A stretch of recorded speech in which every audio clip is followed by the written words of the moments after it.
Sistemas de solución de conflictos. Previo a iniciar con la clase, solo voy a verificar cuando les toca su examen parcial.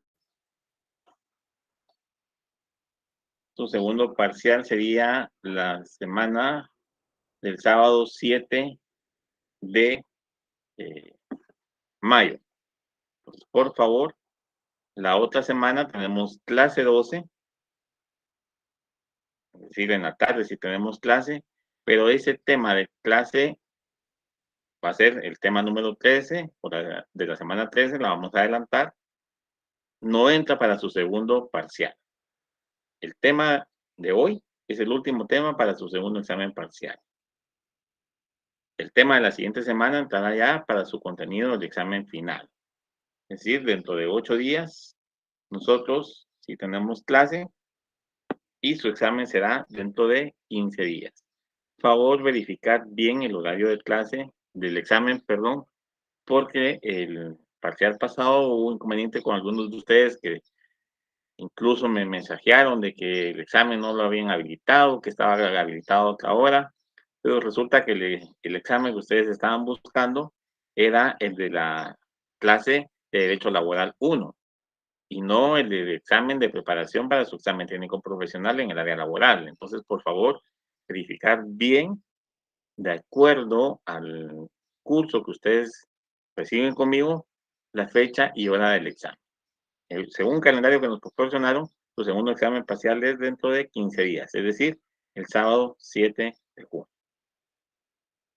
Cualquier duda, igual, para quienes deseen comunicarse con la U, lo pueden hacer. Para quienes tienen mi número y verificar alguna otra situación, de igual forma me pueden hablar, o para quienes no, por correo electrónico, para que podamos despejar ese tipo de situaciones en cuanto a inconvenientes o inquietudes que ustedes puedan tener. Entrando ya al tema de la clase, que es el sistema de solución de conflictos, como lo hemos indicado anteriormente, existen conflictos individuales donde solo un trabajador en contra del patrón o patronos, y los colectivos, que es un grupo o totalidad de trabajadores. En el tema de hoy, entonces, la clasificación doctrinaria y legal, vamos a ver respecto de las formas que existen para solucionar ese tipo de conflictos, es decir, los conflictos colectivos. Un conflicto individual no se soluciona de esta forma o de estas maneras que lo vamos a ver. Estas formas es solo para la solución de conflictos colectivos.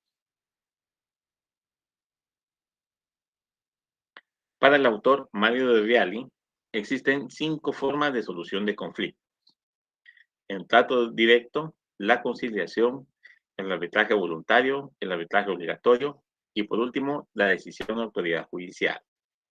Eso es lo que piensa Mario de Viali. Estas son formas de solucionar conflictos desde el punto de vista doctrinario. El trato directo lo define como una figura prevista por el legislador para la solución del conflicto y que se desarrolla directamente por las partes de la negociación colectiva. La conciliación se utiliza para resolver conflictos de trabajo, por lo que las partes ante un tercero que no decide el asunto manifiestan sus pretensiones tratando de llegar a un arreglo para evitar una contienda ante un juez. Aquí vemos dos tratos o dos formas de solucionar conflictos.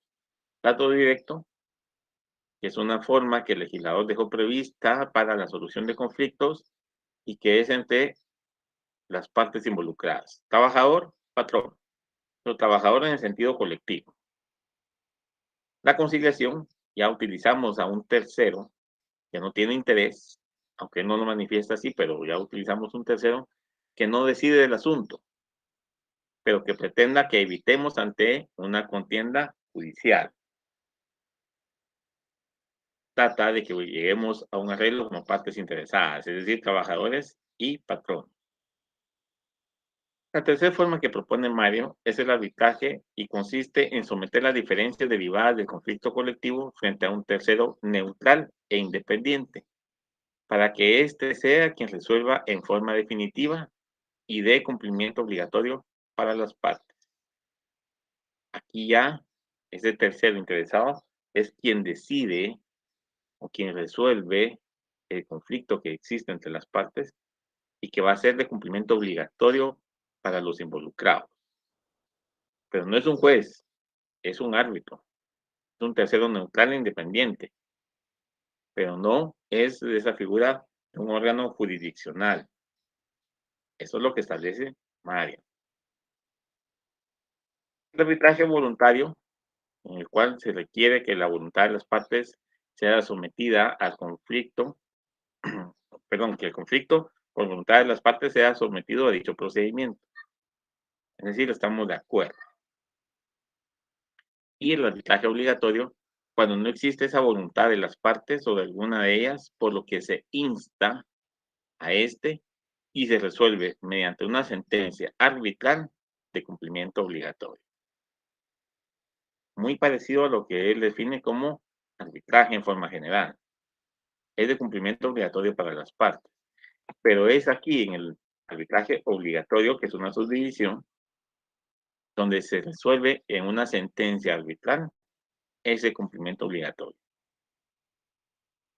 Y por último, la decisión de la autoridad judicial, que es la intervención del Estado para que, a través de la intervención de un funcionario, como lo es un juez, se obtenga la solución del conflicto. No establece si es un arbitraje, si es una conciliación, si es una sentencia, si es un juicio, si no establece cuál es la función del juez. Solo establece la decisión de la autoridad judicial. Es decir, el juez es el que resuelve ese conflicto que está presentándose entre ambas partes. De esa clasificación que realiza Mario de Reali, Manuel Alonso García elabora otra clasificación, o sea, parte de la de Mario, para hacer su propia clasificación y la hace de la siguiente forma. Los sistemas de solución de conflictos pueden ser, por su extensión, comunes y propios. Por la existencia o no de un tercero, con tercero, que tiene una subdivisión todavía en cuanto a espontáneo, provocado.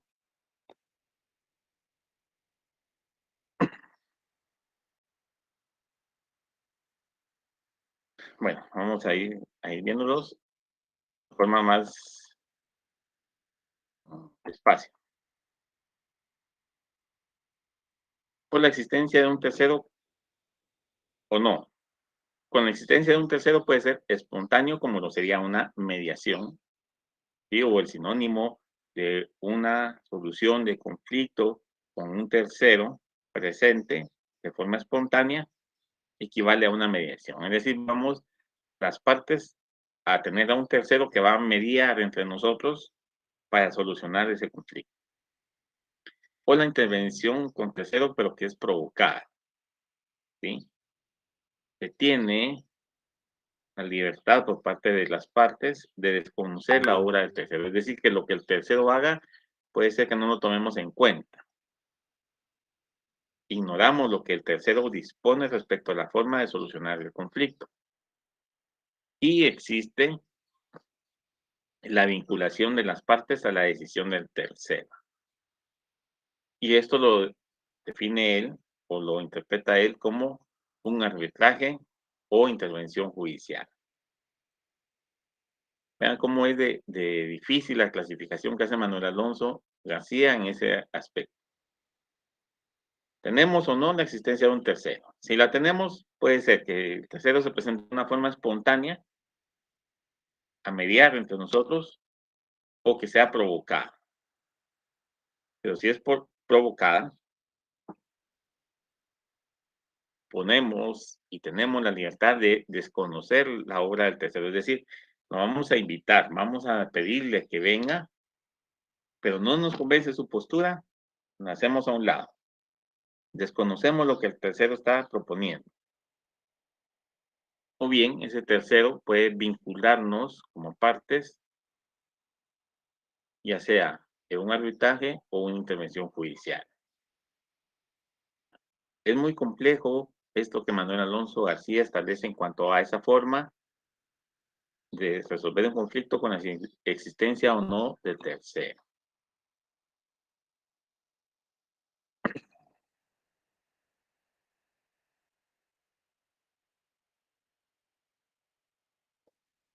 Ampliando un poco más en cuanto a la solución de conflictos de Manuel Alonso García, podemos decir que los conflictos, por su extensión, que son comunes y propios, los comunes son aquellos que cuando la pretensión va encausada para el beneficio de la colectividad. Aquí no es mi lucha, no es la lucha de un pequeño grupo, sino el beneficio es colectivo. Esos son comunes. Los propios cuando se logra una conquista laboral para un trabajador individual. Pero aquí viene la crítica. Un sistema de solución de conflicto colectivo que por su extensión tenga un beneficio propio o sea propio resultado, es decir, que solo un trabajador en lo individual se beneficia, no se tiene como una negociación colectiva. No podemos hablar de un beneficio colectivo en una solución de conflicto colectivo cuando el beneficio solo va a ser propio. Solo yo me voy a ver beneficiado y el resto de mis compañeros no. Estos objetivos propios ya se salen de la esfera de la colectividad y por lo mismo se hace esa crítica, que no puede haber un beneficio individual ante la solución de un conflicto colectivo. O nos beneficiamos todos o no se beneficia ninguno, en otras palabras. Con la existencia o no del tercero. En el caso del espontáneo o la mediación, lo que se busca es la intervención de un tercero sin interés en el asunto y que trata que la negociación sea lo más justa posible para ambas partes. Esta solución se toma de común acuerdo y no es obligatoria. Es decir, este tercero, en forma espontánea que medió entre nosotros, no nos obliga a nada. Nosotros negociamos de acuerdo a lo que él en algún momento pudo proponer o sugerir, llegamos a un arreglo. Pero la decisión no la tomó él, la tomamos nosotros. Y por eso lo que él decida no es de cumplimiento obligatorio. Él puede proponer, pero puede ser que de la propuesta de él salga una propuesta diferente de solución por parte de las personas involucradas, de los entes involucrados, y que esa sea la mejor para resolver el conflicto, o la más apta para que todos estemos de acuerdo.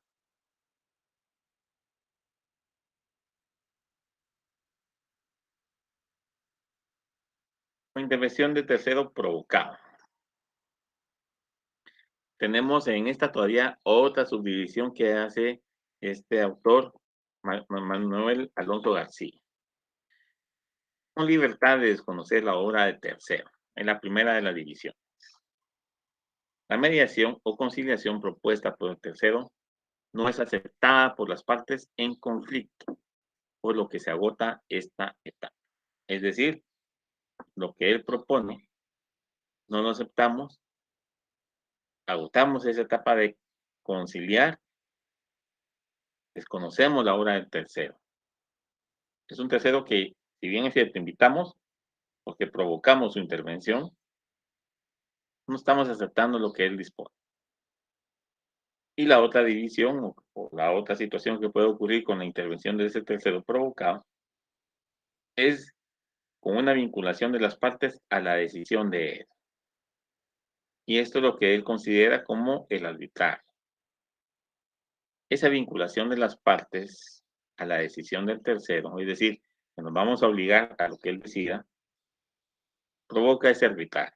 Ese arbitraje que puede ser voluntario u obligatorio. Y es un tercero el que debe de resolver el asunto. Y en caso no se acepte la solución que él propone para resolver el asunto, el proceso debe de ventilarse ante los órganos jurisdiccionales, ocurriendo así la intervención judicial. Esto haría hasta cierto punto hasta más engorrosa la forma de solucionar un conflicto. Invitamos a un tercero con intervención, es decir, un tercero que provocamos su intervención y vamos a fijar en esa convocatoria que lo que él disponga como tercero nos va a vincular como parte. El tercero resuelve no estamos de acuerdo, no aceptamos lo que él resolvió, nos tenemos que ir ante un órgano jurisdiccional para que sea un juez el que intervenga. Eso es lo que propone Manuel Alonso. Y tenemos también el sistema de solución de conflictos sin tercero, es decir, una negociación. La negociación colectiva es un proceso voluntario en el cual los empleadores y los trabajadores discuten y negocian sus diferencias en los términos y condiciones del trabajo. Esto es muy similar a un arreglo directo, a un trato directo como lo definió en su momento Viali, porque no hay intervención de ninguna otra persona.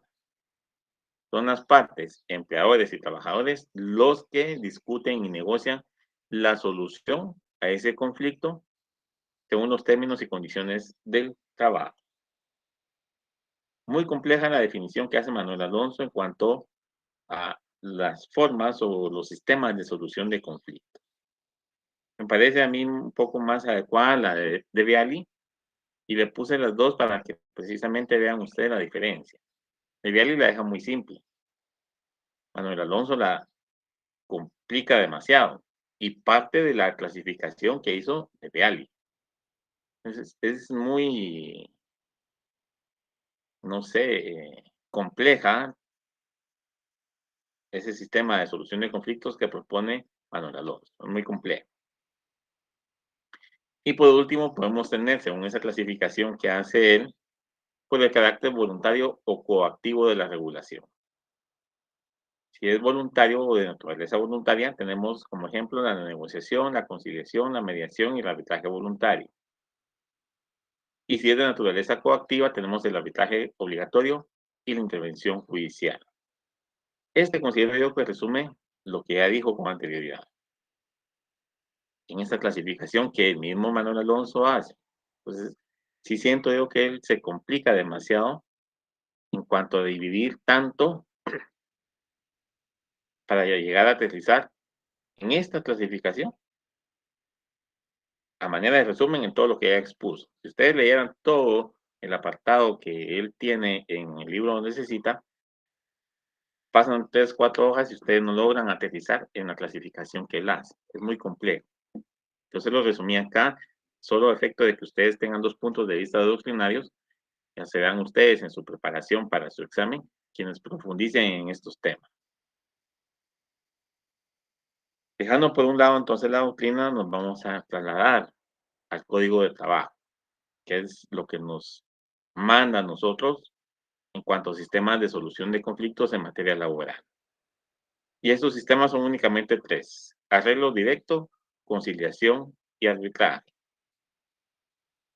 Son bien sencillos en cuanto a su trámite, en cuanto a la forma en que se deben de ir dando, y ustedes van a percatarse que en algún momento hay que hacer uno para llegar al otro, o hacer el siguiente, el segundo para llegar al tercero, o podemos llegar al tercero. Ustedes van a poder hacer esa comparación, van a poder hacer ese estudio en cuanto a si nos podemos ir directamente al arbitraje sin haber agotado la conciliación y el arreglo directo, o tenemos que agotar, o podemos irnos a la conciliación, después al arreglo y por último al arbitraje. Vamos a ir viendo cómo serán estos procesos para que ustedes tengan la mejor, el mejor panorama en cuanto a la forma de solucionar de conflicto. Primer sistema, arreglo directo. De conformidad con el Código de Trabajo, este ocurre cuando patronos y trabajadores tratan de resolver sus diferencias con la sola intervención de ellos mismos o de cualquier otro amigable componedor. ¿Es un tercero? Sí. ¿Es vinculante? No. Es un amigable componedor. Solo va a tratar de mediar, de negociar, de conciliar. Lo que él proponga no nos vincula y no nos obliga a cumplir. Va a ser nuestra intervención directa. Somos trabajadores, nos sentamos a negociar con el patrono, llegamos a un arreglo y se acabó. Ese es el arreglo directo. Para el caso de los trabajadores, Estos pueden constituir lo que para el efecto se conoce como comité ad hoc o comité permanente. Esto, obviamente, en el lugar de trabajo. Este comité, cualquiera de los dos que sea, debe estar integrado por no más de 3 trabajadores. Y serán estos trabajadores los encargados de plantear de forma verbal o por escrito las quejas o solicitudes o requerimientos ante el patrono o el representante de este. Es decir, ya como trabajadores constituimos nuestro comité ad hoc, nombramos a los 3 que nos van a representar, ya tienen ellos el escrito de cuáles son las quejas en general, las solicitudes que proponemos o las peticiones que hacemos,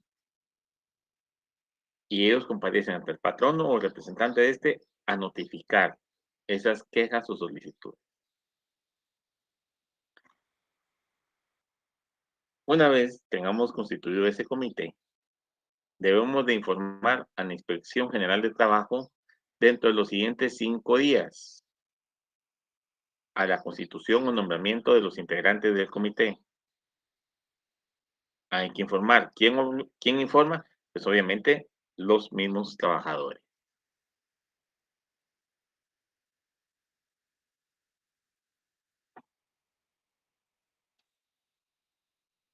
Una vez presentadas las quejas o solicitudes por parte de los trabajadores, los patronos deberán de recibirlos a la mayor brevedad posible, siempre que la solicitud de los trabajadores se realice de forma atenta, sin faltar al orden, al decoro o la moral, e incluso sin insultos. Si va un insulto, si está provocando un caos, si atenta contra el decoro o la moral, si no va dirigida en una forma cordial o atenta, el patrono no está obligado a recibir a los trabajadores a la mayor brevedad posible, porque entonces se ve que no existe una postura de un arreglo directo, se está faltando a este compromiso. Entonces tiene que ser una solicitud atenta, cordial, dentro del canon de respeto, no alterando el orden, no faltando al decoro o la moral, e incluso a las situaciones religiosas, si es posible, de la persona del patrón. O sea, hay que respetar. Si presentamos la solicitud de forma respetuosa, de una forma muy general, posiblemente tengamos éxito.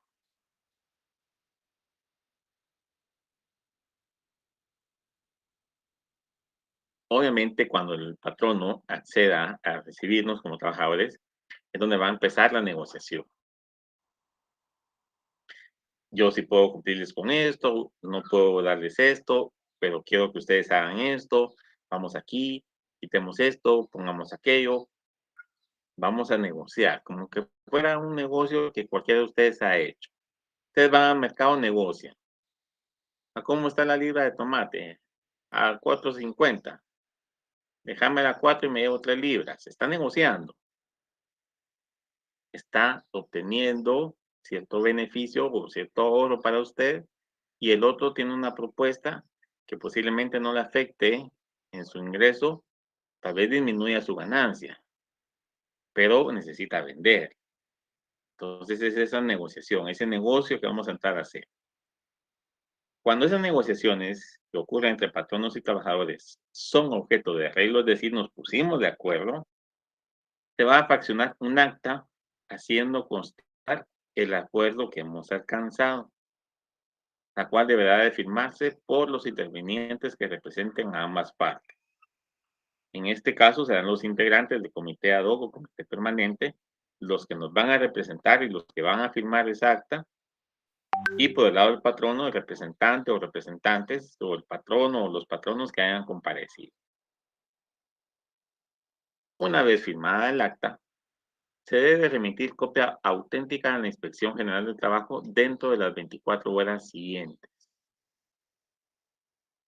lo cual deberá de realizar ya sea el patrono o los trabajadores. Es decir, cualquiera de las partes le va a decir a la Inspección General del Trabajo: miren, señores, como resultado del nombramiento de este comité ad hoc, logramos presentar estas inquietudes, negociamos, aquí está el acta donde se hace constar el arreglo alcanzado para su registro y para que también hagan otra cosa que vamos a ver. Para eso, para mandar el acta tenemos 24 horas. Si negociamos hoy a las 14 o a las 16 horas, mañana a más tardar a las 16 horas, la Inspección General del Trabajo ya debe de tener esa copia del acta en su poder. ¿Para qué? ¿Qué es lo que necesita la inspección hacer? Pues con la copia del arreglo alcanzado, la inspección tiene como función velar porque ese acuerdo no sea contrario a las disposiciones legales que protegen a los trabajadores y porque los compromisos sean debidamente cumplidos por ambas partes. Es decir, la Inspección General de Trabajo va a tener dos funciones en esa situación. Una, verificar que esos arreglos no contrarían ninguna disposición legal que proteja a los trabajadores. Y dos, verificar el cumplimiento de esa obligación que han adquirido ambas partes, porque aquí es una obligación mutua. Yo estoy exigiendo una mejora, el patrono también tiene derecho a exigirme que yo haga algo. Obviamente dentro de los cánones de respeto, de la moral, de las costumbres, de la educación, si es en materia de trabajo, de acuerdo a mi capacidad física, intelectual, es un acuerdo, por eso se negocia. ¿Qué sucede si existe algún incumplimiento? Pues la inspección, como el ente observador, como el ente garante del cumplimiento de esas obligaciones, puede imponer, para el caso de que sean los trabajadores los que no cumplan con el acuerdo alcanzado, una multa que oscila entre los 10 a los 20 quetzales. Imagínense ustedes, una multa entre 10 a 20 quetzales. La pregunta acá, y se las dejo a ustedes como pregunta de tintero, es, ¿esa multa se le impone a los trabajadores del comité ad hoc permanente? ¿Se le impone a los representantes de los trabajadores que puedan tener en ese momento? ¿O se le impone a todos los trabajadores? ¿O se le impone a la persona o trabajador que haya incumplido con esa obligación que obraba en el acta? ¿Quién paga esa multa? ¿Uno, unos cuantos o todos? ¿Y bajo qué criterio puede utilizar de 10 a 20 quetzales? Vean ustedes lo bajo de la multa. Recuerden que el código es de 1900, ¿qué? 40 y tantos. Para 1945, 46, que fue post-revolución, 10 a 20 quetzales, si fuera el caso que solo lo paga un trabajador, es bastante. Equivaldría tal vez en muchos casos a un salario mínimo o más de un salario mínimo.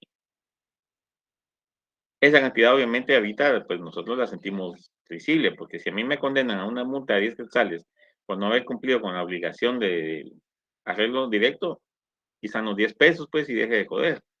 No, eso no se trata. Se trata de que debemos de cumplir porque nos comprometimos. Fuimos a pelear, fuimos a exigir para un beneficio colectivo, tenemos que cumplir. Y disculpen que a veces hablo con palabras muy comunes, muy corrientes, obviamente dentro de la educación y el respeto hacia ustedes. Procuro no ser abusivo en el trato, pero pues a veces es más fácil entender en una situación así. Si el incumplimiento fue de por parte del patrono, la multa oscila entre 100 a 200 quetzales. Para empresas grandes, como son los almacenes, como son las empresas de bebida, una multa de 100 a 200 quetzales por no cumplir un arreglo directo, encantado la pagan, pues. O sea, no van a ver afectado su patrimonio. En caso existe incumplimiento, la otra parte, es decir, quien no haya dejado de cumplir, puede comparecer ante los tribunales de trabajo y previsión social a solicitar la ejecución del acordado. Y en caso de incumplimiento causar daños y perjuicios, estos podrán ser debidamente reclamados. Segunda pregunta que les dejo para sus saberes. ¿En qué tipo de proceso comparecemos a solicitar esta situación? La ejecución de lo acordado y el pago de daños y perjuicios. ¿Será que son dos procesos distintos? ¿Será que es uno solo? ¿Será que entramos en la fase de ejecución? ¿Será que tenemos que tener un ordinario para poder justificar esos daños y perjuicios? ¿Será que es un incidente? ¿Cómo? ¿Cómo comparecemos ante el órgano jurisdiccional para decir, sí, vamos a pedir que te ejecute lo acordado en una ejecución de sentencia, porque a eso equivaldría a un proceso de ejecución, y que nos paguen daños y perjuicios, pero como esto no lo podemos pedir en un proceso de ejecución porque no hay cantidad líquida exigible y demás, nos vamos con un ordinario. ¿Será? ¿O será que es un incidente porque no tiene una tramitación específica? Pregunta que les dejo para sus saberes. Quien desee que lo discutamos a través de correos electrónicos, pues con todo gusto. Podemos ver sus puntos de vista, ustedes conocerán el mío, ya podemos intercambiar ese conocimiento que podamos tener para ir aprendiendo. Todos los días aprendemos y todos debemos de aprender.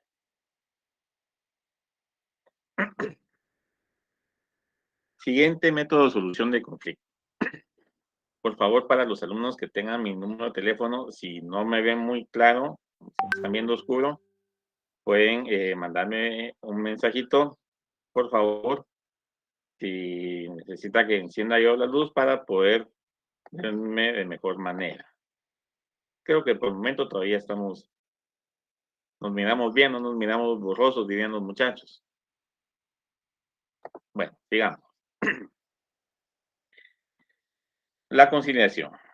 De acuerdo con la OIT, la Organización Internacional del Trabajo, la conciliación es una práctica consistente en utilizar los servicios de una tercera parte neutral para que ayude a las partes en su conflicto a allanar esas diferencias y llevar a una transacción amistosa o una solución de común acuerdo.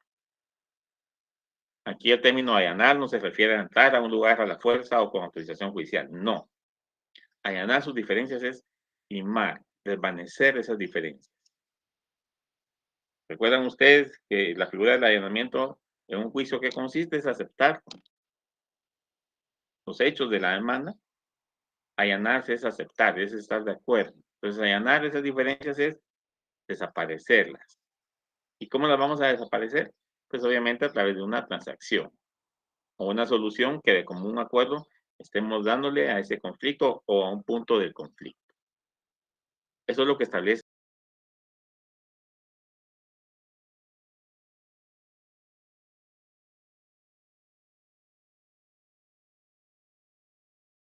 la OIT en cuanto a la definición de conciliación. La conciliación tiene verificativo una vez que se hubiera planteado el conflicto ante el juez competente y cumplidos los requisitos, este lo admitirá para su trámite y le emitirá junto a la notificación que hiciera la otra parte el pliego de peticiones que le fue presentado al momento de plantear el conflicto. Es a partir de ese momento que no puede tomarse represalias por parte de patronos o trabajadores contra la otra parte. Vean ustedes qué interesante. Tuve conocimiento de un proceso que promovió el conflicto, una conciliación que promovió el sindicato de la SAT, si no recuerdo mal, ante el juzgado de trabajo. Antes de que fuera notificada la SAT de esa situación, la SAT empezó a despedir a sus trabajadores. Cuando llegó o llegaron el juzgado a notificar, como se establece acá, el pliego de peticiones, la SAT había despedido más de 100 trabajadores. ¿Qué pasó? ¿Procedía una reinstalación? ¿Era una represalia? ¿O no? ¿O el patrón no se podía despedir? Para quien haya conocido el caso, para quien quiera dar su punto de vista, se los dejo también en el tintero para que lo puedan responder a través del correo. Es algo muy interesante. La postura que tuvo el patrono, la postura que tuvieron los empleados de la SAT y lo que al final de cuentas resolvió el juez. ¿Y qué pasó con esa situación del despido? Pasa mucho en las entidades del Estado. Es casi que el pan diario cuando hay movimientos de personal en ese sentido. Sobre todo cuando se está formando un sindicato o cuando el sindicato quiere reclamar alguna cuestión nueva, o bien cuando existen cambios de autoridades dentro de la administración pública. Cada cambio de gobierno, por lo regular, hay cambio de autoridades y esto entonces puede tener ese tipo de situación. Entonces los dejo para que ustedes estudien y si desean responderlo por correo, pues enhorabuena. Como ya vimos entonces, se plantea el conflicto ante el juez y cumplidos los requisitos. ¿Qué requisitos? ¿Se dan los requisitos de un juicio ordinario? ¿Se dan los requisitos de un juicio ejecutivo? ¿Qué? ¿Se dan los requisitos de un incidente? El juez cumplido, presentado el conflicto ante sus oficios, si se cumple con los requisitos, lo emite para su trámite y remite junto a la notificación el pliego de peticiones que formulare la parte que lo promueve, para notificarle a la otra el pliego. Esta forma de solución tiene verificativo cuando en un lugar de trabajo existe la posibilidad de que el conflicto provoque una huelga o paro. Vean ustedes cuál es la causal de la conciliación. Que en ese lugar de trabajo exista la posibilidad de que el conflicto provoque una huelga o paro. Como existe ese riesgo, por eso se establece que cualquiera de las partes puede acudir ante el juez a plantear el proceso, a plantear ese conflicto, adjunta al pliego de peticiones, indicándole al juez, ese es el pliego, no tuvimos o no ha habido un arreglo, o solo negociamos en ciertos puntos. Y yo le planteo a usted el conflicto colectivo. Vamos a conciliar, que es la primera fase. No pueden haber represalias. Y lo presento ¿por qué? Porque puede existir por parte de trabajadores una huelga o por parte del patrono el paro. Para evitar esto, para impedir más daño de que pueda estarse ocurriendo en relación laboral o en ese aspecto, es que se plantea este sistema de solución de conflicto. En este caso, los patronos o los trabajadores no sindicalizados deben de elaborar y suscribir un pliego de peticiones, debiendo indicar en este el nombre de los 3 delegados que los van a representar y que deben de conocer bien las causas que provocan el conflicto. Esta representación debe de conferirles tanto a los representantes del patrono como del trabajador o de los trabajadores el poder suficiente para que puedan firmar cualquier acuerdo alcanzado o bien firmar al referéndum. Tercera o cuarta pregunta, ¿qué es firma al referéndum? ¿Qué implica? ¿Qué responsabilidad lleva? ¿En qué casos ocurre una firma al referéndum? ¿Qué es eso? Como examinador se los puedo preguntar. Si es que en algún momento nos encontramos en esa circunstancia, ustedes examinando, si yo examinador. A ver, explíqueme la firma de referéndum en una conciliación. Y les aseguro que con eso tienen suficiente para no contestar el examen. Obviamente, si se hiciera hasta cierto punto un poco de mala fe, pero para que no me lo sorprendan en su examen final, en su examen de evaluación de derecho laboral en su área pública, ya para sustentar su examen técnico profesional, por favor, son cuestiones que de repente no las vemos todos los días y de repente nunca nos van a servir, pero por menos tener una noción de esas cuestiones muy particulares.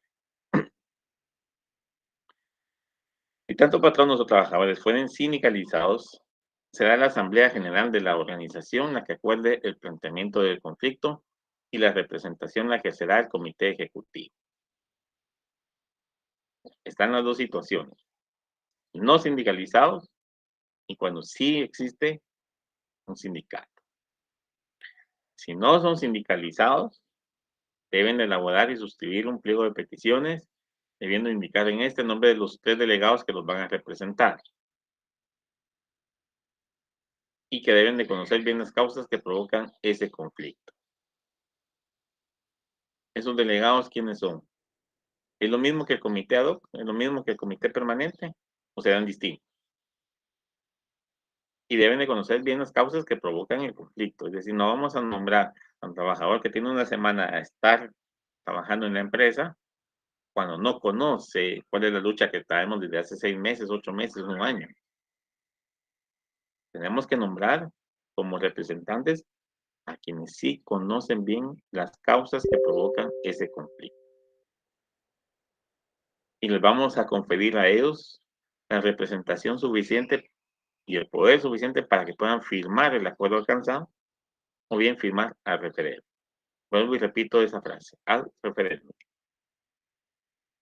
Si fueran sindicalizados patronos y trabajadores, será la Asamblea General de esa organización sindical la que va a plantear el conflicto y serán ellos los que representen a través del comité ejecutivo a sus respectivas partes. El sindicato de patronos será el comité ejecutivo del sindicato de patronos quienes lo van a representar para esa audiencia.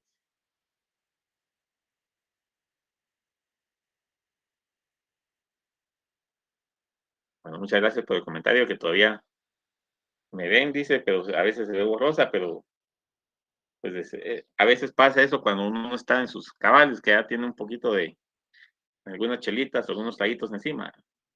Con todos mis respetos y admiración para el compañero Julio, que fue quien me mandó el mensaje, es una broma. Julio sé que es una persona muy, muy seria en su estudio y que a estas alturas pues está poniendo atención en todos sus sentidos o con todos sus sentidos bien afinaditos.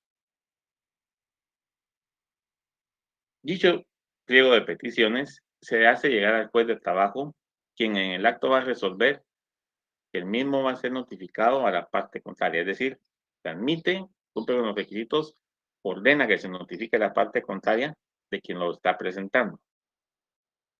Pero esto lo debe hacer a más tardar al día siguiente en que lo recibió.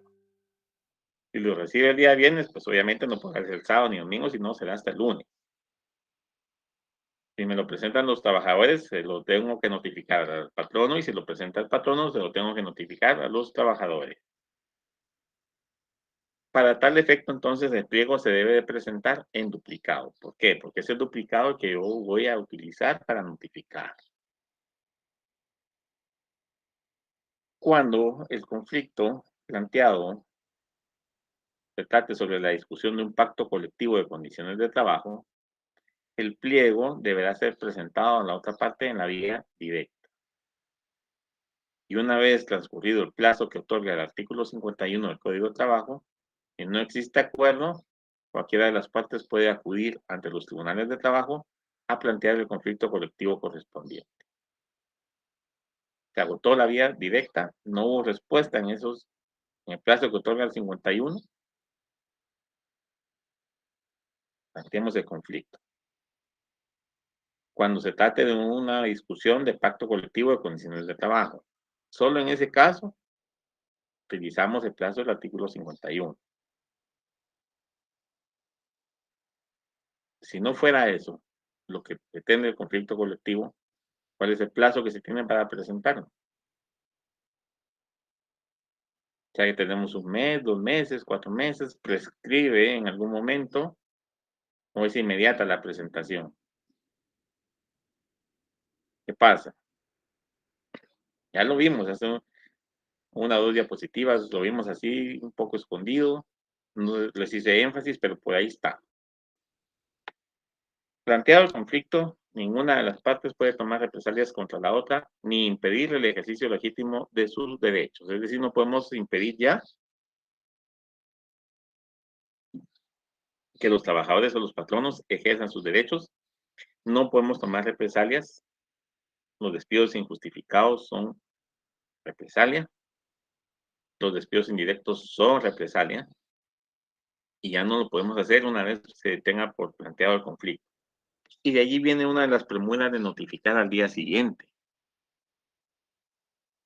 No podemos, como jueces, permitir que exista un despido masivo por ese conflicto que se está dando. No podemos, como Estado, desproteger a los trabajadores y que sea el momento en que el juez disponga de tiempo o de los 3 días, como que fuera un decreto el que está resolviendo. Perdón, 24 horas son decretos, autos 3 y sentencias 15, creo que establece la LOC. Entonces, tenemos que hacerlo de la forma más inmediata posible para no afectar las relaciones laborales, para no afectar a esa parte económicamente más débil en una relación laboral como lo es el trabajador.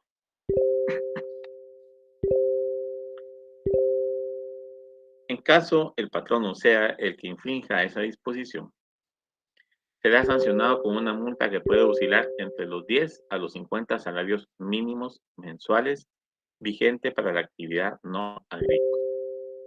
Esta multa sí es bastante severa. Recuerdan que el incumplimiento del arreglo directo para el patrono era de 100 a 200 quetzales. Aquí ya es una multa entre los 10 a los 50 salarios mínimos mensuales vigentes para actividades no agrícolas, que ahorita está casi en 3,000 quetzales. Si fueran 10 salarios, son 30,000. Imagínense cuánto es si son 50 salarios. Obviamente, existe alguna ponderación, debe ser la entidad que imponga la multa la que considere las circunstancias para ver si amerita una multa tan drástica en forma económica como sería el pago de 50 salarios. Puede ser que a veces sí lo merite, pero ya serán las circunstancias propias de cada caso. Por eso se gradúa, como todas las penas o sanciones, en un mínimo y un máximo. De igual manera, el patrón no debe reparar los daños ocasionados y hacer efectivo el pago de los salarios y demás prestaciones dejadas de percibir durante el tiempo del despido, indemnización y salarios caídos. Así es como se le conoce a los salarios. Sin embargo, el término técnico real son salarios dejados de percibir. Así como lo dice acá, pago de los salarios y demás prestaciones dejadas de percibir. Esa es la forma correcta de plantear. No podemos pedirle al juez el pago de los salarios caídos. Si somos abogados, podemos darle esos términos al juez. Tenemos que nombrar las cosas como son. Distinto ocurre cuando los intervinientes, ya sea un conflicto colectivo o una cuestión judicial, individual, perdón, solicita su reinstalación y coloca en sus peticiones el pago de los salarios caídos. Porque obviamente no son términos técnicos los que está obligado el trabajador a conocer, no tiene la asesoría de un profesional en derecho y pues el lenguaje va a ser distinto. No porque esté diciendo que no tiene educación, sin embargo, si no conocemos del tema, no vamos a utilizar el lenguaje técnico apropiado en cada uno de los casos. Como que si compareciéramos a pedir algo a un ingeniero, a un arquitecto, no conocemos de esa materia, de esa ciencia, y vamos a pedirlo de acuerdo con nuestro entendimiento, aunque el nombre técnico o la forma técnica de decirla sea totalmente distinta.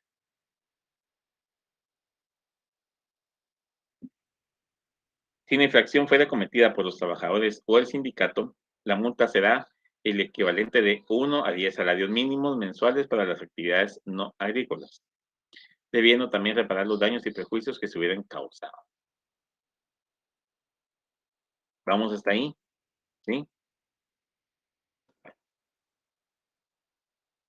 El patrono desea dar por finalizadas las relaciones de trabajo con uno o más trabajadores, debe de solicitar autorización judicial ante el juez de trabajo que conoce el asunto, incluso si el trabajador o trabajadores no fueren sindicalizados o no hubieran firmado el pliego de petición. Este proceso sí se presenta en la vía de los incidentes. Es un incidente de autorización de finalización de relación laboral o un incidente para autorización de despido. Ya se presentó el conflicto, no quiero imposición de multas, no quiero pagar daños y perjuicios. Señor juez, presenta usted un incidente de autorización de finalización de relación de trabajo en contra de los señores fulano, sultano, mengano o los que sean, o solo uno, para no tener esa consecuencia, esa represalia. Pasa si despido, Ahí viene el incidente de reinstalación, que sería presentado por la persona que fue despedida. Si se le declara con lugar, una vez agotado todos los recursos y se presentaren, ¿qué va a obtener? El pago de los salarios dejados de percibir y las demás prestaciones, el pago de los daños y perjuicios, y aparte de eso, el patrón no tiene que pagar una multa. Ya vean la importancia de asesorar bien como abogados. Yo conozco muchos abogados laboralistas y tuve la oportunidad de conocerlos cuando fui oficial de tribunales de trabajo, que asesoraban a sus patronos de esa forma. No pague, lléveselos, despida. Obviamente al abogado le implicaba que el patrono siguiera utilizando sus servicios, pero lo hacía gastar en una forma desmedida en muchas ocasiones.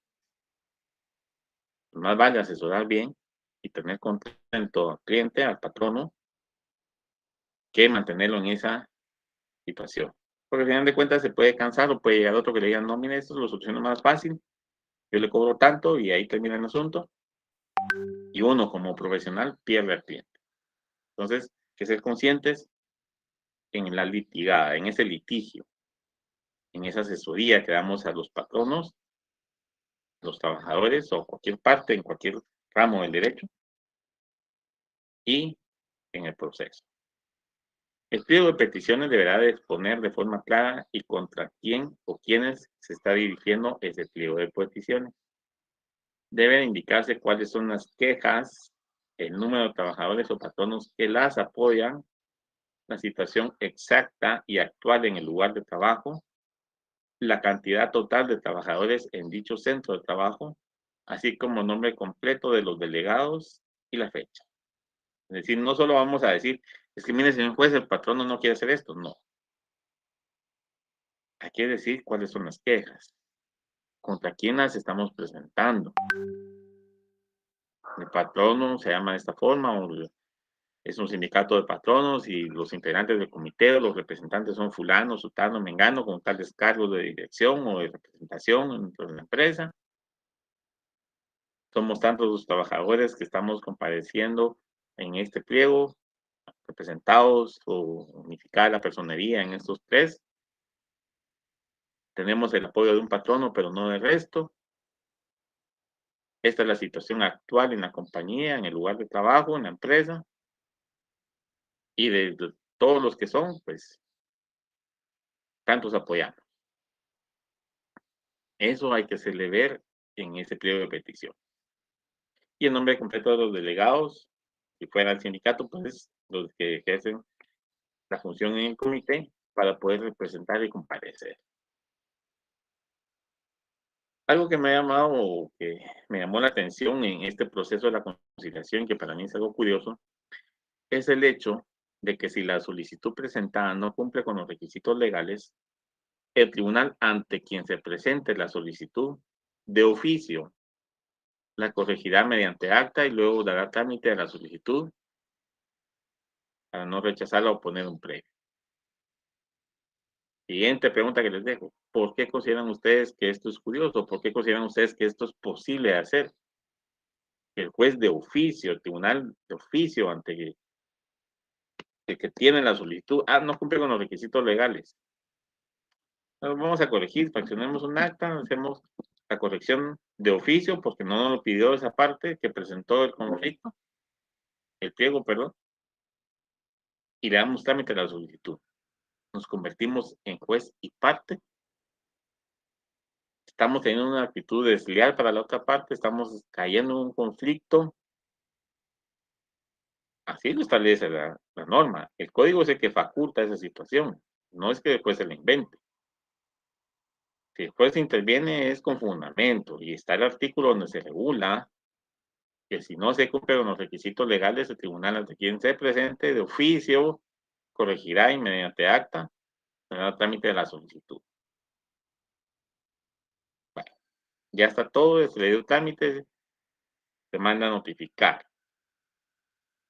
Eso es lo que se resuelve. Recibido por parte del juez el pliego de peticiones, el juez, dentro de las 12 horas siguientes a que recibió ese pliego de peticiones, procederá a conformar el Tribunal de Conciliación y Arbitraje. mandando notificar a la otra parte para que en el plazo de 24 horas proceda a nombrar una comisión análoga a la de la otra parte y en caso de desobedeciere, el juez hará el nombramiento de oficio. Es decir, yo juez recibo el pliego de peticiones, se cumplen los requisitos o los cumplí yo de oficio, mando notificar en 24 horas a la otra parte, pero una vez haya resuelto yo, eh, voy a notificar, también tengo que resolver que voy a conformar el Tribunal de Conciliación y Arbitraje. Para eso, en las 12 horas siguientes a que recibí el pliego, voy a mandar a notificar a la otra parte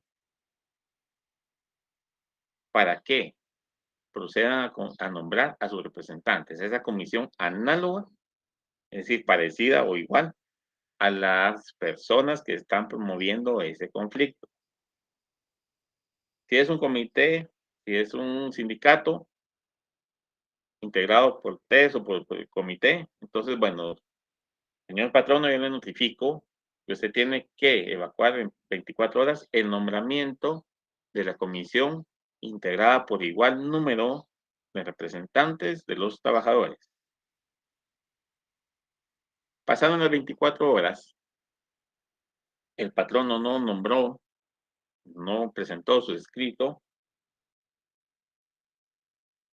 yo juez de oficio puedo resolver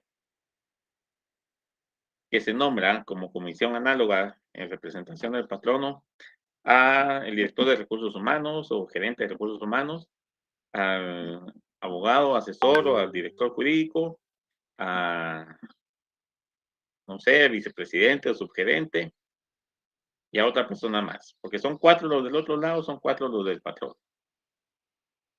El juez aquí tiene muchas facultades. ¿Y por qué las tiene? ¿Para qué las tiene?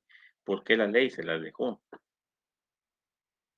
Puede subsanar errores, puede nombrar de oficio una comisión análoga de la parte que no ha nombrado para que la representen. ¿Por qué tanta atribución del juez? Son preguntas que ustedes tendrán que leer un poquito, buscar tal vez antecedentes de por qué en la norma. Veo muy difícil por la época en que fue generado el código, o bien buscar procesos donde se haya ocurrido esta situación para ver por qué, cuál fue el razonamiento del juez. En ambos casos, los intervenientes deben de colocar sus nombres completos, generales de ley y lugar para recibir notificaciones dentro del perímetro del tribunal. Si alguno de los miembros que conformaran el tribunal tiene impedimento para conocer o existiera causal de excusa, deberá de hacerlo del conocimiento del juez para los efectos correspondientes. Resueltos los impedimentos o excusas, si los hubiere, el tribunal se declarará competente para conocer del asunto y convocará a ambas delegaciones para una audiencia que deberá de celebrarse dentro de las 36 horas siguientes. Vean ustedes tan cortos los tiempos, es una maravilla que así fueran todos los procesos. 12 horas, 24 horas, 36 horas, aquí llevamos 3 días. ¿Será que ocurre en la realidad, en la práctica? Sería de corroborar. 2 horas antes de la fecha y hora fijada para la audiencia, el Tribunal de Conciliación oirá separadamente a las delegaciones, es decir, a los delegados del patrono y a los delegados del trabajador, quienes deberán de responder las preguntas que se les formulen por parte del tribunal. Dichas reuniones se fraccionarán y se dejará constancia un acta lacónica. Otra vez, le dirán, que aburre, pero es un acta lacónica. ¿Qué implica el acta lacónica? Hechas las deliberaciones, el tribunal hace llamar a ambas delegaciones para proponerles las bases o medios de arreglo. Si ustedes se dan cuenta aquí, el tribunal ya los escuchó a ambos, los hace llamar para proponerles los medios o las bases de arreglo. Actúan hasta cierto punto como un tercero en tribunal. Ustedes tendrán que ver cómo se conforma ese tribunal, quienes integran el Tribunal de Conciliación y Arbitraje. Si hubiera arreglo, finaliza la controversia y las partes quedan obligadas a firmar y cumplir con el convenio que se redacte.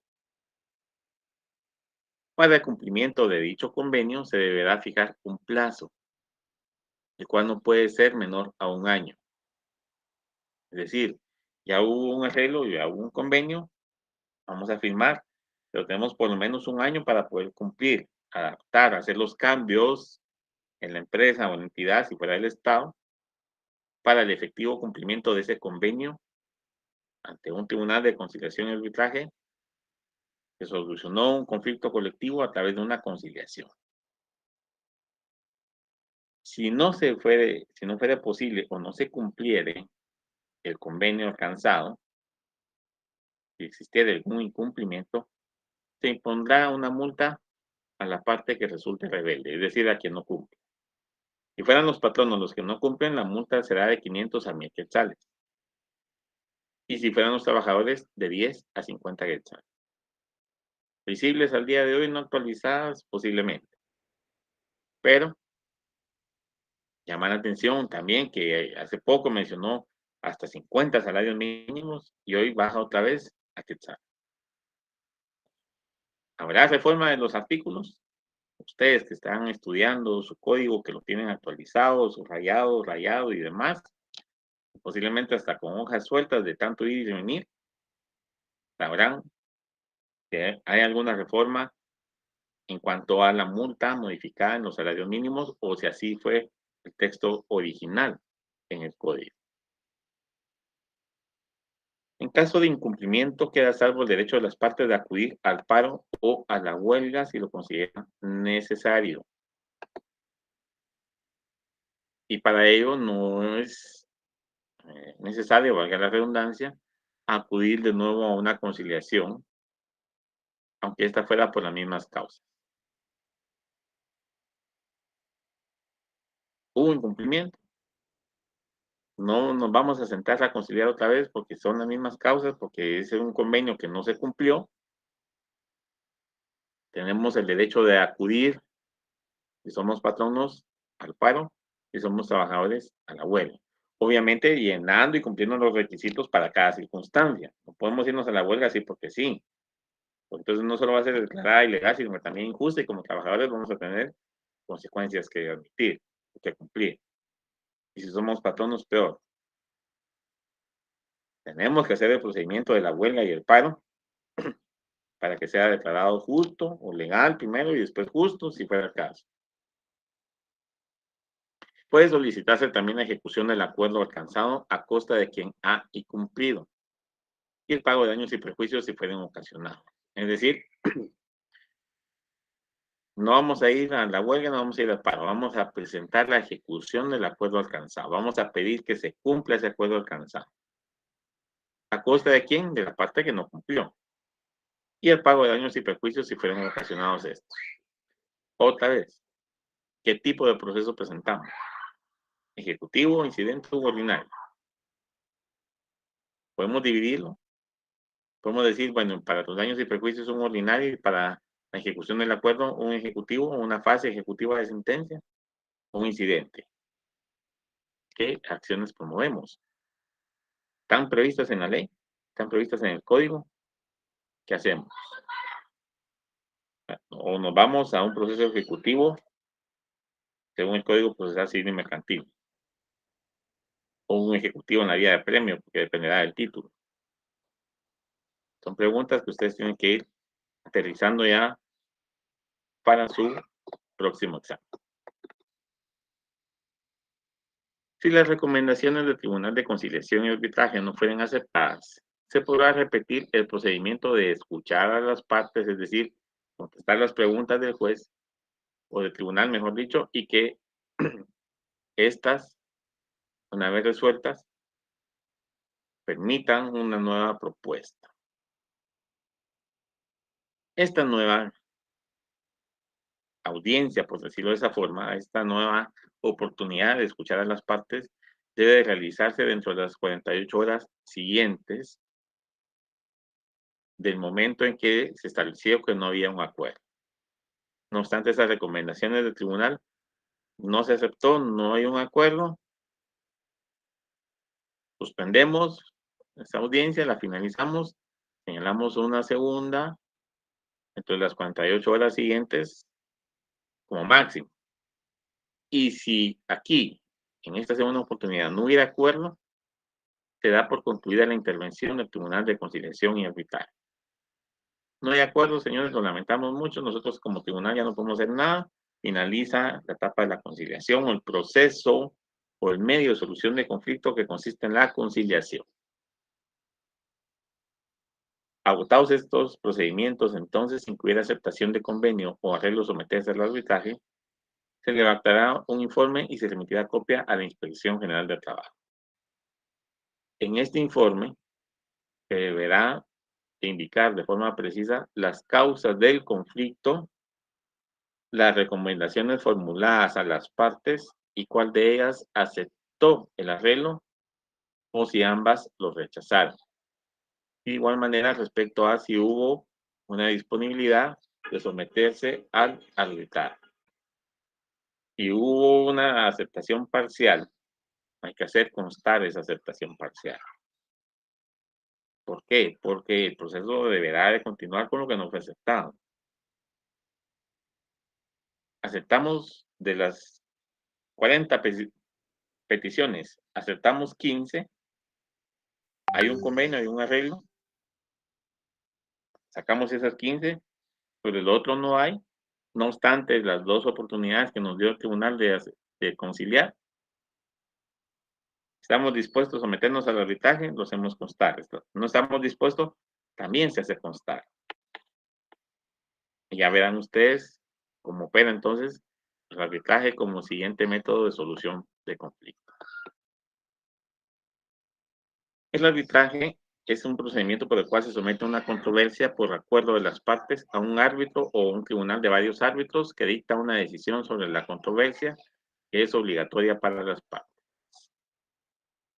El arbitraje se clasifica en voluntario o potestativo y obligatorio. El arbitraje voluntario puede acordarse por las partes antes o durante la conciliación, así como también después de la misma.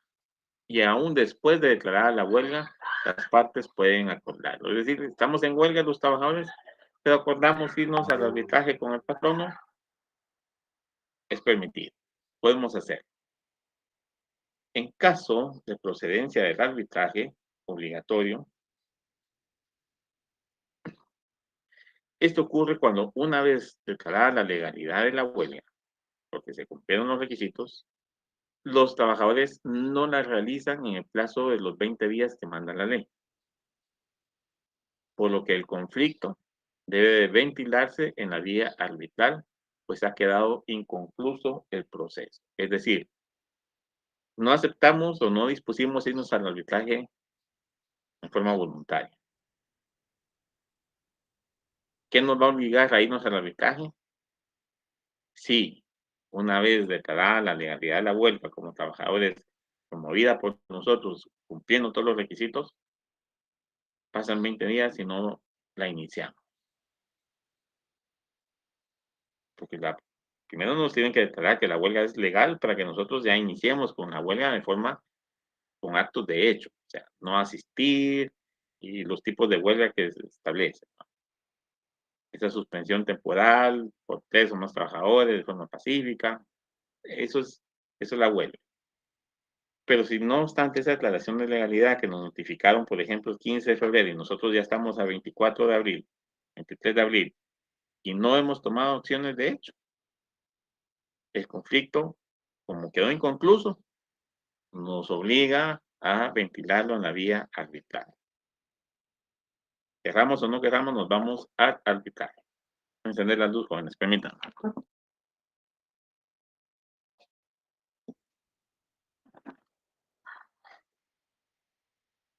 El artículo 397 del Código de Trabajo establece los tipos de arbitraje en la legislación guatemalteca y en qué casos procede uno y otro. Si la conciliación fue agotada y no hubo arreglo y los delegados de ambas partes aceptaron el arbitraje voluntario, todos los documentos, pruebas y actas servirán de base para el juicio arbitral correspondiente. Es decir, lo de la conciliación nos va a servir de prueba para el juicio de arbitraje. Esto si aceptamos irnos de forma voluntaria al arbitraje. Al momento de presentar la solicitud,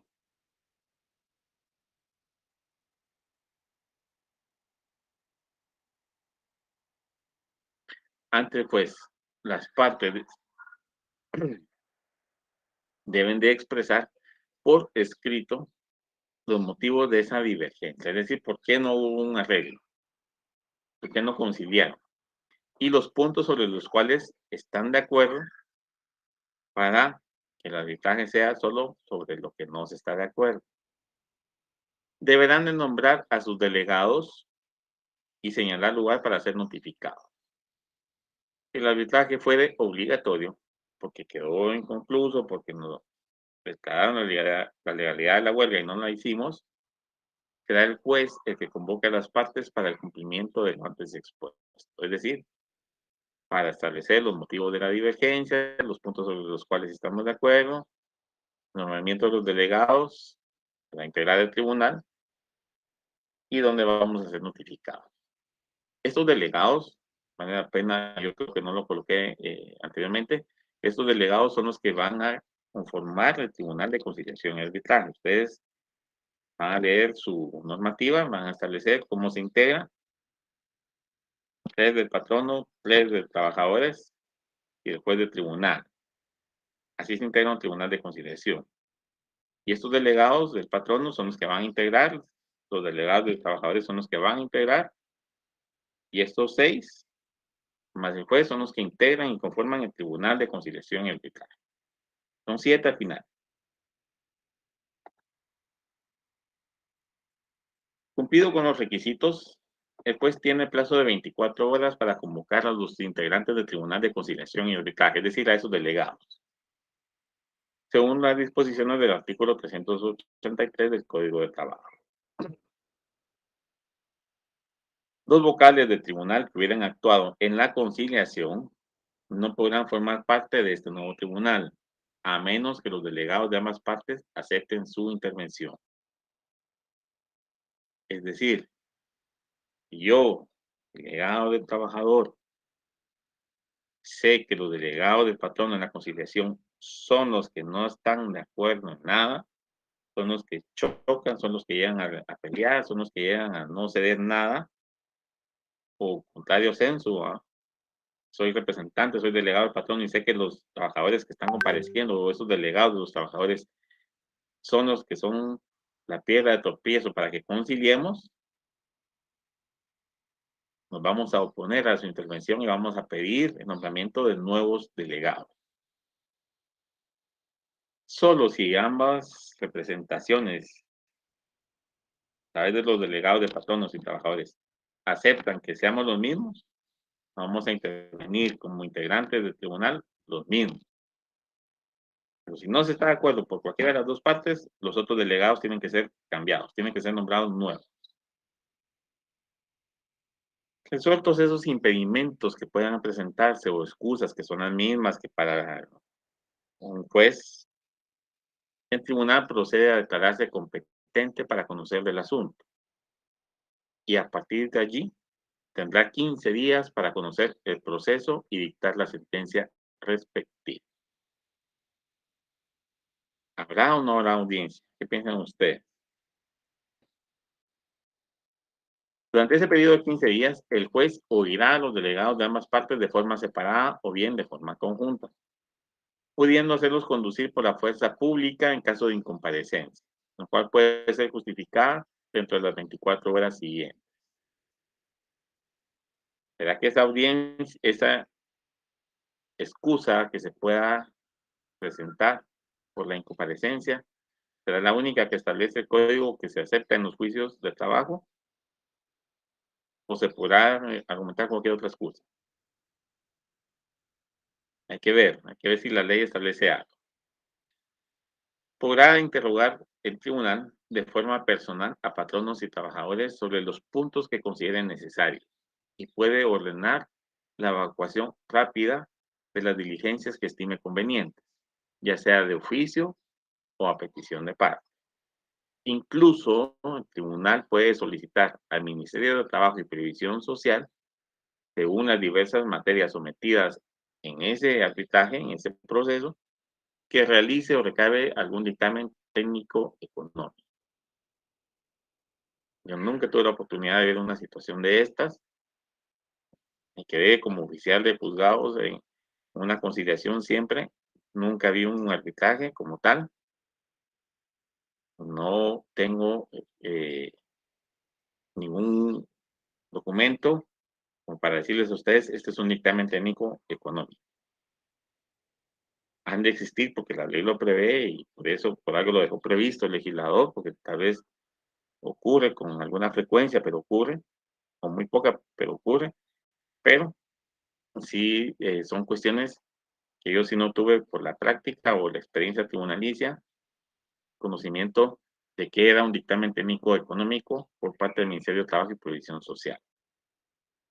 Posiblemente alguien tenga algún conocido, algún contacto en ese ministerio y nos puede ampliar un poco más, compartir un dictamen técnico. Si ustedes lo comparten por correo, pues yo lo podría proyectar en alguna diapositiva en la próxima clase para poder ir teniendo idea de qué implica ese dictamen técnico.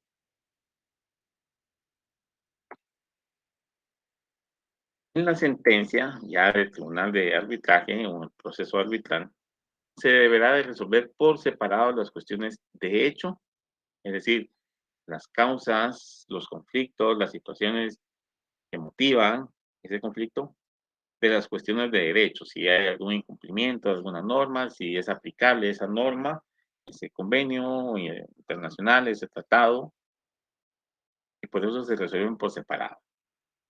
Siendo de preferencia que las primeras, es decir, las cuestiones de hecho, las resuelvan los vocales del Tribunal de Conciliación, es decir, los delegados de las partes. Ellos son los que van a resolver las cuestiones de hecho, lo que ocurre o esas causales que motivan todo ese conflicto. Y las segundas, es decir, las cuestiones de derecho, van a ser resueltas de preferencia por los jueces presidentes. ¿Por qué? Porque el juez presidente del tribunal es el juez titular del juzgado que está conociendo el conflicto y obviamente va a ser abogado. Los jueces el día de hoy ya tienen que ser abogados. En su momento, en la década de los 40 no era exigido para muchos casos el título de abogacía, incluso para los jueces. Al día de hoy sí. Usted quiere ser juez de paz, instancia, magistrado, sala o de corte, tiene que ser por lo menos abogado y notario. Y son ustedes como jueces titulares, abogados, profesionales de las ciencias jurídicas, los que resuelven esas situaciones de derecho. La resolución puede acceder de forma parcial, total o negar las peticiones formuladas, incluso. Presentaron el pliego de peticiones, pero puede ser que como tribunal de conciliación las rechacemos. Accedamos a algunas, accedamos a todas o concedemos distintas de las que fueron solicitadas oportunamente. Yo conocí el conflicto que planteó la Secretaría de Bienestar Social y por parte de los negociadores, de los trabajadores, tuvieron la posibilidad de pedir muchas cosas más en beneficio. Tuvieron la posibilidad de pedir un par de días más de descanso y no lo hicieron. Porque al final de cuentas vieron sus intereses particulares. Y es lo que se le ataca a uno de los autores en cuanto a que si el beneficio es particular y no de todos los trabajadores, no puede ser una negociación colectiva. En ese caso también de la SBS, el juez concedió algunas cosas que ninguna de las partes había mencionado en beneficio de los propios trabajadores. En caso de no existir acuerdo en los integrantes del tribunal, decidirá la discordia el presidente del tribunal. Es decir, los vocales no se ponen de acuerdo, en cuanto a resolver una situación de hecho de preferencia, será el presidente del tribunal el que la decida. La sentencia arbitral es obligatoria para las partes por el plazo que en ella se determine, el cual no puede ser inferior a un año. Es decir, ese cumplimiento de esa sentencia vamos a tener el plazo de un año para poderlo hacer efectivo. La resolución puede ser apelada dentro de los 3 días siguientes de notificada la misma. Para el efecto se remiten los autos a la Sala de Apelaciones de Trabajo y Previsión Social, entidad u órgano jurisdiccional, decirlo de mejor manera, que debe dictar sentencia dentro de los 7 días siguientes de recibida, salvo auto, para mejor proveer, para el efecto tendrá el plazo de 10 días. Imagínense ustedes una sentencia de la Sala de Apelaciones en 7 días. Yo pasé con un ordinario peleando en la sala casi 2 años. Entonces, son plazos tal vez que ya no son normales, pero que tampoco nadie se atreve a cambiar y adecuarlos un poco más a la realidad. No obstante dicha resolución, en caso de incumplimiento, queda salvo el derecho de las partes de declararse en huelga o en paro, sin necesidad de acudir de nuevo a la conciliación o al arbitraje, siempre que sea solamente por el incumplimiento del fallo. El fallo arbitral debe remitirse en copia autorizada a la Inspección General del Trabajo. ¿Qué es copia autorizada? ¿Qué es acta lacónica? ¿Qué es firma de referéndum? Son cuestiones que obran dentro del texto de la ley y que muchas veces no conocemos o los conocemos con otro nombre. Y por último, ya para finalizar el tema de la clase del día de hoy, el procedimiento disciplinario. Dentro del Código de Trabajo existen 2 tipos de procedimiento disciplinario. El primero, que se realiza por faltas contra las leyes de trabajo y previsión social, según lo que dispone el título 14º del referido código. Para efecto de lo anterior, deberá de observarse lo dispuesto en los artículos 269 a 273, inclusive, aunque este último se aplica única e exclusivamente a los funcionarios o trabajadores del Ministerio de Trabajo si cometen, animan o toleran las disposiciones de los artículos anteriores ya citados. Es decir, si infringen alguna de las disposiciones del 269 al 272, lo del 273 se aplica a los funcionarios o trabajadores del Ministerio de Trabajo que atenten contra esas disposiciones o permita que se atenten contra ellas. El segundo de los procedimientos disciplinarios que establece el Código es el recurso de responsabilidad, el cual procede contra jueces y magistrados de trabajo y previsión social de conformidad con lo dispuesto en el artículo 429. Y la sanción que puede imponerse la encontramos entonces en el artículo 430, ambos del Código de Trabajo. Es decir, cuando existe irresponsabilidad, cuando no se resuelven en tiempo. Vamos a ver 429 y así para terminar, porque ya estamos sobre el tiempo. Procede el recurso de responsabilidad contra los jueces y magistrados de trabajo y previsión social. Tiene 6 presupuestos. Mencionemos uno, por ejemplo, cuando por negligencia, ignorancia o mala fe causaron daño a los litigantes. Pueden ustedes entonces plantear el recurso de responsabilidad para pretender una sanción en contra del juez. Hasta acá el tema de la semana 11, hasta acá el contenido de su segundo examen parcial. Por favor, la siguiente semana, el tema de la clase, que sería el tema de la semana 13, porque la adelantamos, no entra para su segundo examen parcial, sino para el final. Y dentro de 2 semanas, es decir, 15 días, ustedes estarán sustentando su segundo examen parcial. Por favor, verificar que sea el horario del curso que ustedes estén asignados. En este caso es preparación para su examen técnico profesional, área pública, curso de derecho laboral. No vayan a buscar ustedes derecho laboral 2, porque ese tiene otra programación en cuanto al horario de examen. Pues, por favor, vean bien el curso que ustedes van a dar para evaluarse. Preguntas de refuerzo de estudio para ustedes. ¿Qué consiste el recurso de responsabilidad? Lo acabamos de ver. Esas son cuestiones que se las dejo para su estudio. El examen viene totalmente distinto. No se vayan a aferrar a estas 10 preguntas que por semana les he ido proporcionando y que estas son las que vienen en el examen, porque no. El examen se cambia.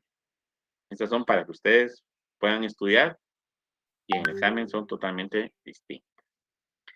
no les quito más su tiempo. Entonces, jóvenes, se agradece la atención prestada a mi persona el día de hoy. Espero que si ya terminaron sus clases por hoy, tengan un descanso reparador y si no, pues hacer ese último esfuerzo para que, terminado el curso, ya ustedes puedan sustentar o tener la posibilidad de poder realizar otras actividades, incluyendo su descanso. Se agradece la atención prestada, tengan ustedes una feliz tarde, un excelente descanso más tarde y nos vemos la próxima semana. Hasta pronto.